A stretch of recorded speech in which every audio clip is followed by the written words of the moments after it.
মেঘপরি, হলুদ পরি আর সবুজ পরি সুন্দরবনের ৩ পরি। মেঘপরি ছিল শান্ত স্বভাবের, তার গায়ে সাদা রঙের আভা ছিল। হলুদ পরি খুব হাসিখুশি ও চঞ্চল ছিল, তার পোশাক ছিল রোদে ঝলমলে হলুদ। সবুজ পরি ছিল প্রকৃতিপ্রেমী, তার গায়ে সবুজ পাতার মতো পোশাক ছিল। একদিন ৩ পরি সিদ্ধান্ত নিল তারা সুন্দরবনকে আরও সুন্দর করে তুলবে। মেঘপরি বলল, আমি মেঘ নিয়ে আসব আর বৃষ্টি নামাব।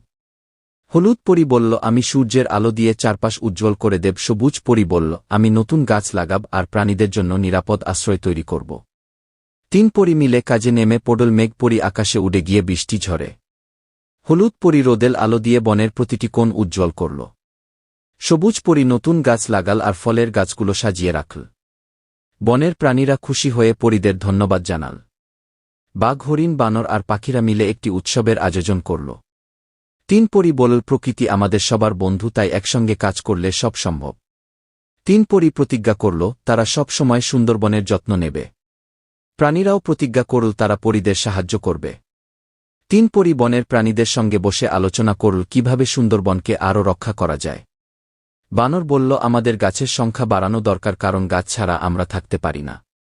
বাঘ বলল, আমাদের জন্য নিরাপদ জায়গা দরকার যেখানে শিকারীরা আসতে পারবে না। ৩ পরি একমত হল এবং বলল, আমরা সবাই মিলে কাজ করলে সুন্দরবনকে আরও ভালো করতে পারব।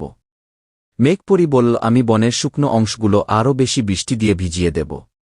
হলুদ পরি বলল, আমি সূর্যের আলো দিয়ে নতুন লাগানো গাছগুলো দ্রুত বেড়ে উঠতে সাহায্য করব। সবুজ পরি বলল, আমি নতুন ফলের গাছ লাগাব যাতে সবাই সহজে খাবার পেতে পারে। প্রাণীরা তাদের দায়িত্ব ভাগাভাগি করে নিল, কেউ বীজ সংগ্রহ করল, কেউ গাছের যত্ন নিল। কিছুদিনের মধ্যেই সুন্দরবনের শুকনো অংশ সবুজ হয়ে উঠল। বনের প্রাণীরা খুশি হয়ে বলল, তোমরা আমাদের আসল বন্ধু। ৩ পরি বলল, বন্ধু হয়ে একসঙ্গে কাজ করাই সব সমস্যার সমাধান।